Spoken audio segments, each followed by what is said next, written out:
This week in Texas, a one-on-one interview with Texas Republican Senator Ted Cruz. And I've had multiple briefings with the Secretary of Transportation, with the FAA, with the National Transportation Safety Board. Cruz talks transportation and trade under the new Trump administration.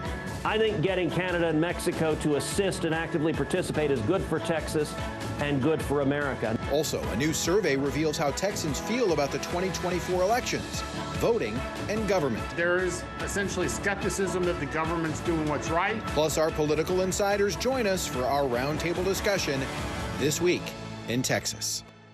And hello again, I'm Tom Abrams. Thanks for being with us. This week in Texas, we begin with Senator Ted Cruz, the Republican senator from Texas, serving his third term after winning re-election in November. He is the chair of the Senate Committee on Commerce, Science, and Transportation. And he joined us this week via Zoom from Capitol Hill to discuss both airplane safety and global trade.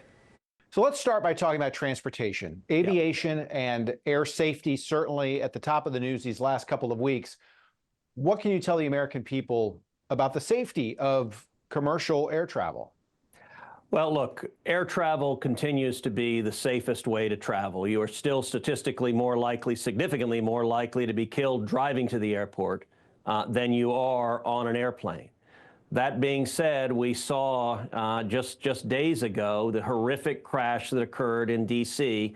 Outside Ronald Reagan National Airport, where an American airliner was landing and collided with a military Black Hawk helicopter. It was truly a horrific crash. 67 lives were lost that evening. And I will say, in the days since then, I've had multiple briefings with the Secretary of Transportation, with the FAA, with the National Transportation Safety Board.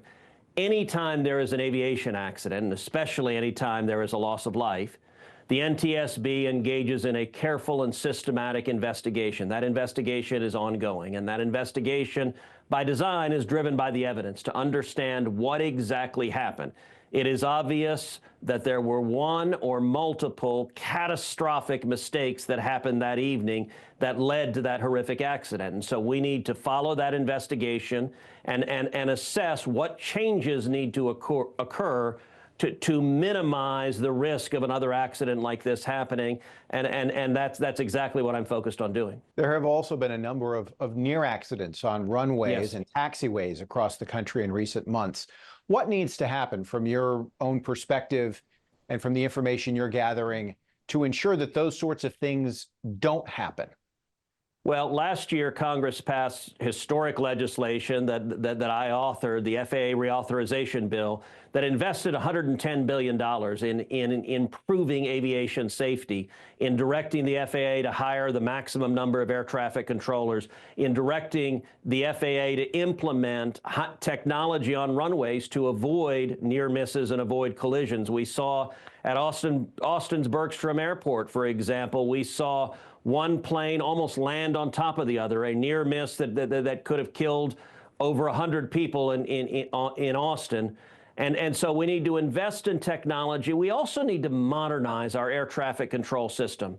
You know, it's amazing that air traffic control primarily relies on 1950s technology. It relies on radar and literally little slips of paper. And I've been fighting for a long time to modernize that system, to use GPS, to use advanced technology to get into the 21st century. And I do hope in the wake of this horrific accident that we will see bipartisan support for modernizing air traffic control. And in particular, I think we are very fortunate to have Elon Musk serving in the Trump administration. We have literally one of the greatest technology CEOs to have ever lived, who is working for free and is volunteering to help move that technology into the 21st century. I think that makes a lot of sense.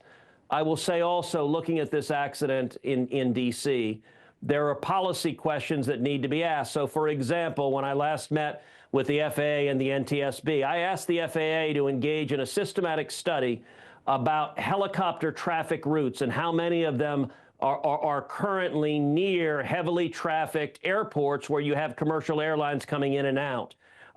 As far as I can tell, there was no reason to have a military helicopter coming across that runway as the American Airlines plane was making final approach. That's one question I expect for us to examine a lot more closely.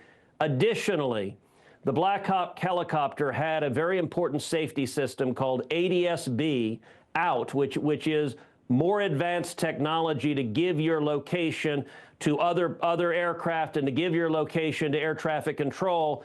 That system, the ADS-B system, was turned off in the Army Black Hawk helicopter. The current FAA rules require all airplanes to have that ADS-B out, but the military is exempted from it. So is law enforcement, and so are medical emergency vehicles. I think we're going to have a very serious discussion about whether that exemption makes any sense.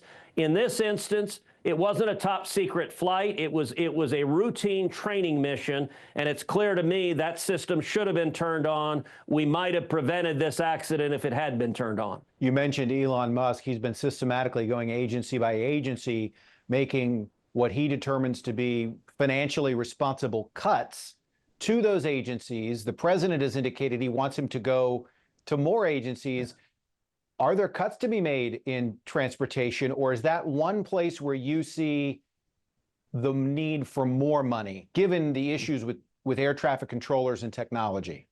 Well, listen, I'm sure there's waste, fraud, and abuse in every agency. It is the nature of government. And I got to say, Elon Musk's effort at DOGE already have uncovered shocking abuse. I'm grateful for President Trump and Elon Musk for highlighting and targeting it. Now, when it comes to transportation, I expect this administration to invest significantly in transportation and infrastructure, to invest in new roads and freeways and bridges, to invest in improving our airports, improving our ports. All of that is critically important for Texas, and it's something that I've been a champion for 13 years of investing in real and needed infrastructure in Texas, and I'm confident. Look, Donald Trump is a real estate developer and a builder. He believes in investing in, as he would put it, big, beautiful airports and big, beautiful roads, and I have every confidence that's what this administration is going to do. As far as the Texas economy is concerned, certainly very reliant on trade. Yes. And agriculture. And the nonpartisan tax foundation, which actually probably leans center-right, has suggested that the tariffs that the president has engaged in may in fact hurt the economy. What are your thoughts about that? Well, listen, when it comes to tariffs, I would say there are two things that are going on simultaneously. Number one, President Trump uses the threat of tariffs as leverage to get other countries to comply with what America wants and what is in our best interest. So President Trump announced 25% tariffs on Mexico and Canada unless Mexico and Canada assist the United States in securing our border, because we've got a crisis that Texas is on the front lines facing. We saw 12 million illegal immigrants come into this country under Joe Biden and the Democrats, the worst illegal immigration in our nation's history. With respect to those tariffs, I think those were designed not to go into effect, but instead to leverage Mexico and Canada to cooperate. And I got to say, it worked. Within 36 hours, those tariffs were suspended because Mexico agreed to put 10,000 Mexican soldiers on the border and to assist in stopping illegal immigration. Canada agreed to help stop terrorists coming across our northern border, to help stop fentanyl from flooding into the country. I think getting Canada and Mexico to assist and actively participate is good for Texas and good for America. Now, I would draw a distinction between those tariff threats and the tariffs that President Trump signed into effect with regard to China.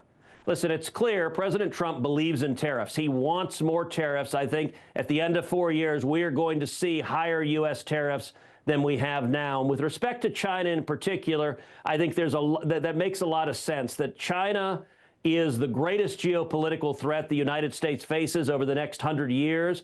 And I think it's important from a national security perspective to de-link from China. And I think these tariffs were designed to start doing that.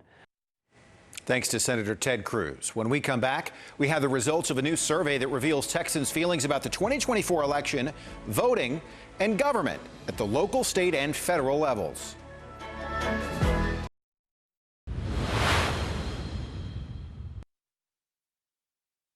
Welcome back to This Week in Texas. I'm joined now by Mark Jones. He is a political science fellow at Rice University, the Baker Institute. Thanks for being with us. And we're talking about this new survey that you did with the University of Houston Hobby School of Public Affairs.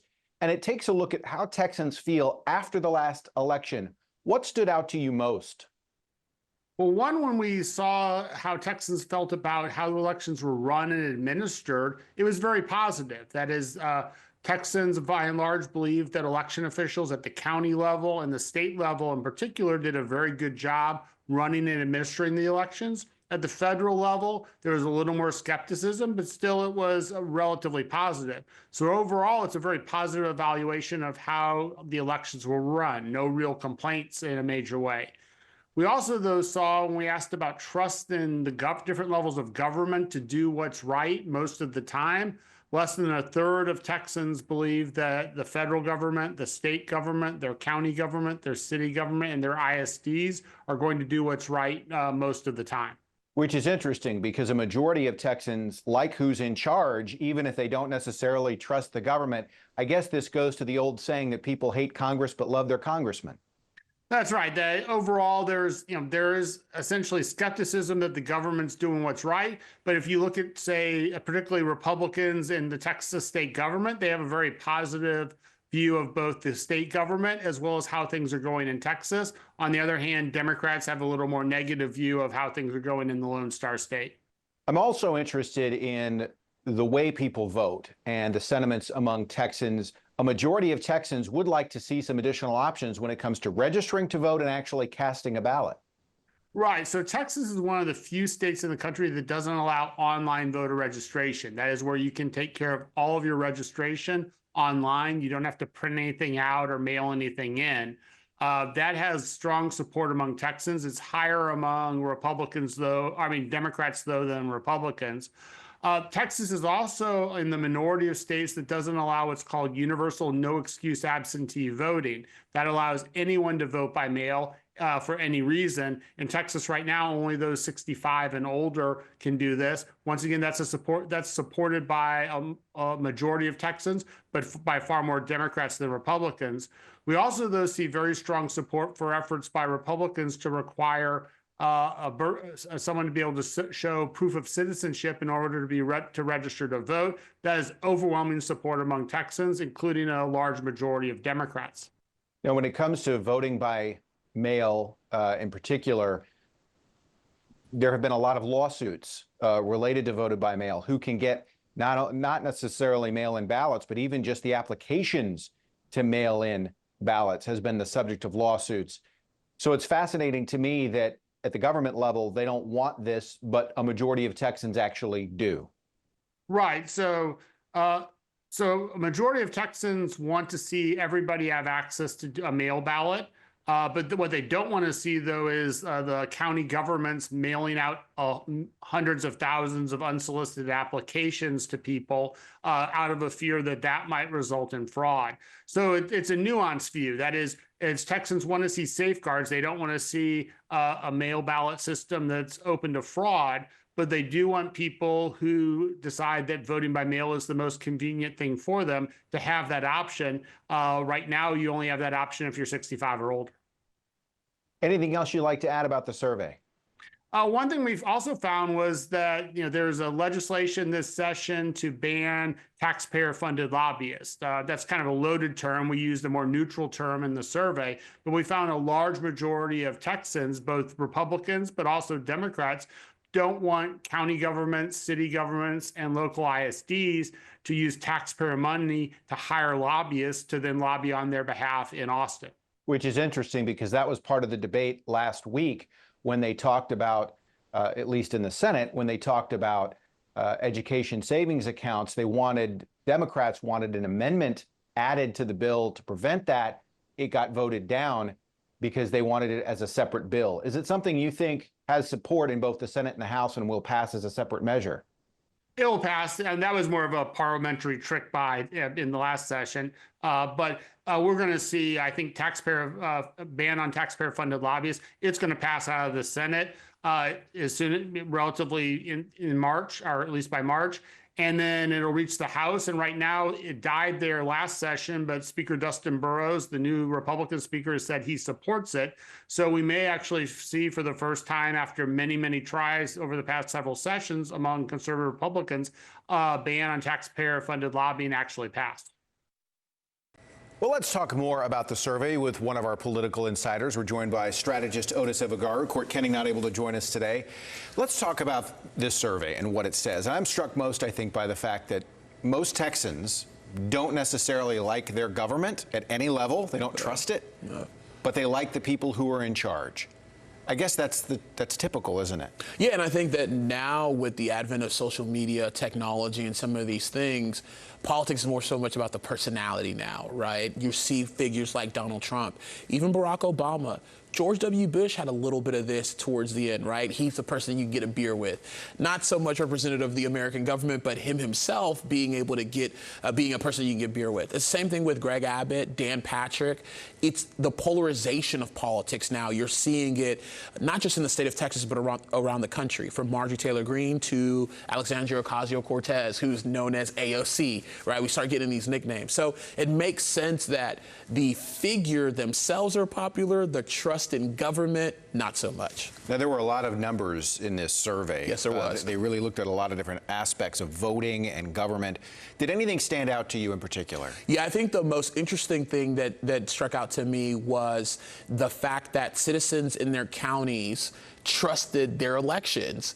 And, you know, for people on our side, we've always been saying this, right? No matter how you distort it, no matter how you're talking about election integrity and all of these buzzwords that they use, folks trust the vote. They trust the count, right? And for a couple of years now, you've seen leaders so distrust in that. So it was good to see folks be like, hey, look, the election was done in a great way. We trust it. We believe in it. And hopefully we can keep doing that and not focus on, quote unquote, election integrity and whether there's a count that's being stolen and things like that.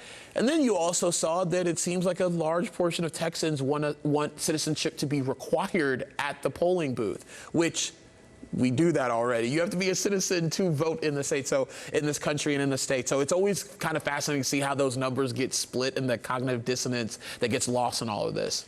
So the state of Texas has expanded voting access in the sense that early voting now is longer than it's ever been. Right. So people have ample opportunity to get to the polling place. However, two areas in which Texas doesn't necessarily follow the trends with some states that have better voting access: online voter registration, Texas does not have, right, and the ability for anybody to vote by mail regardless of circumstance. Is that something you see happening? The only way that's going to change is if you have just fundamental change in the state legislature. So you're going to need a Democratic governor, Democratic lieutenant governor, Democratic Senate, Democratic-led House. I think that's when you see it. I don't think the Republicans will ever change their mind on that unless they start losing and they say, hey, we need new voters, right? And that's their fear is, hey, you know, if we do these things, we know it opens up the electorate to a whole lot of people that may not vote our way. So, yeah, I don't see that happening in the foreseeable future, even though there are some Republicans who do support the idea of online registration and making sure that people can vote by mail no matter where they're at. So you do see some support from it from the right, but it's really more of a left-leaning thing that you see and where you hear it come from. So, again, you would need some structural change in our government, really a party change in our government, to see those things happen. What does it say, though? Is it encouraging to know that a majority of Texans, at least, believe overall in the voting system and that they want more access to voting, meaning they want to be involved? Right. No, I think that speaks to the heart of being a Texan and being an American, right? We talk about being civically engaged. That's what we want. That's what people want. And when you have more access to those things, Tom, what I would tell you is that, to try to summarize this in a better way, is the more access we give the voter, the better it is for trust in government, right? That's part of the reason why they don't trust government, is because we limit so many things that they have access to. You open the access up to online voter registration, to vote by mail, to whatever it is, and you'll see people's mind change. And I think that's one of the things that it shouldn't be a partisan thing. It shouldn't be a party affiliation thing. We always want our citizens fully engaged in the civic process. All right. Otis Evagaro, thanks for your perspective on that survey. Now, when we come back, we'll continue the conversation with political strategist Otis Evagaro, and the conversation will shift to the topic of the Gulf.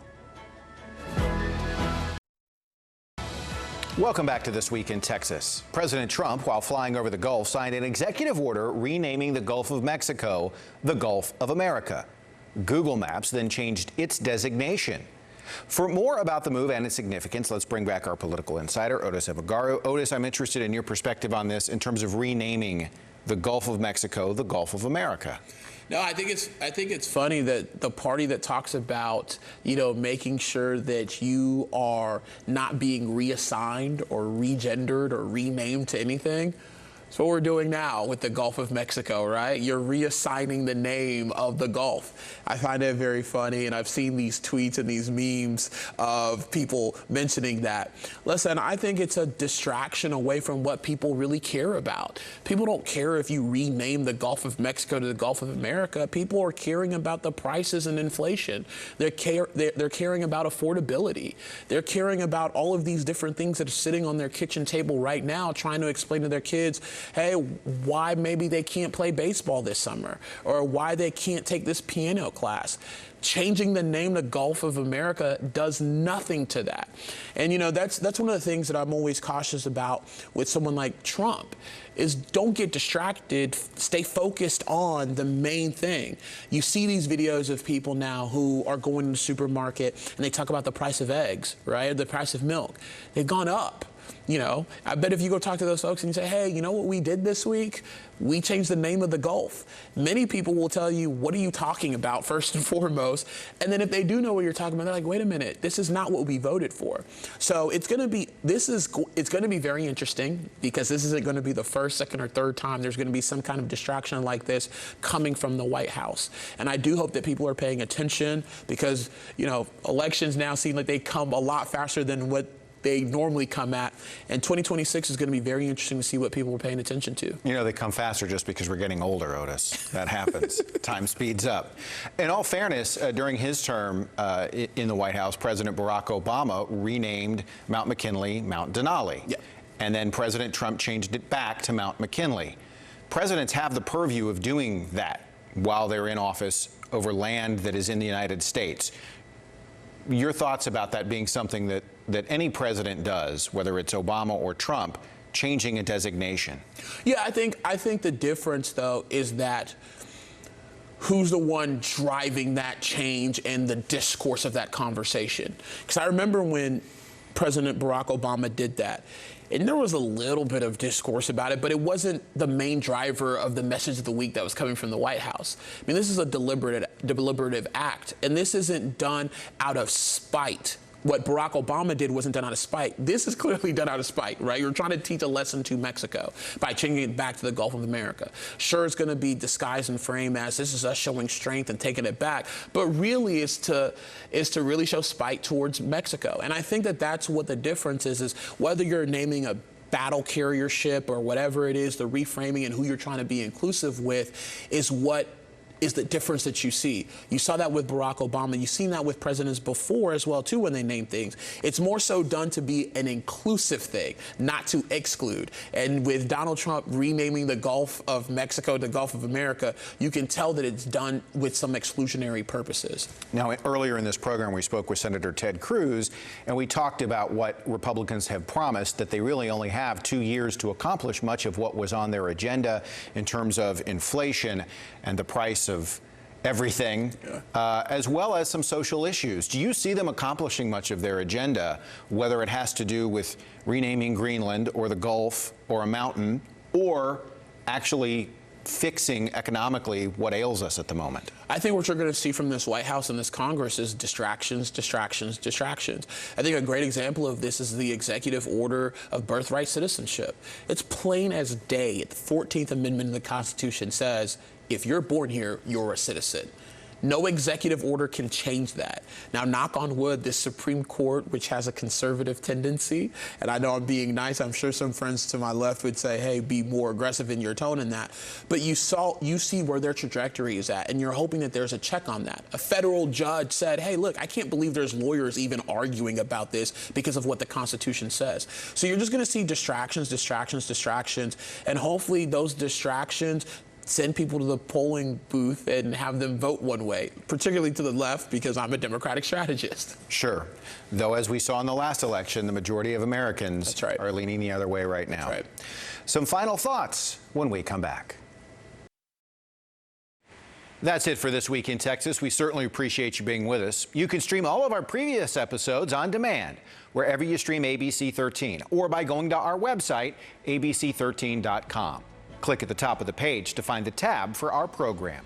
For all of us here at ABC 13, I'm Tom Abrams. Until we see you again, have a great week and be kind to one another.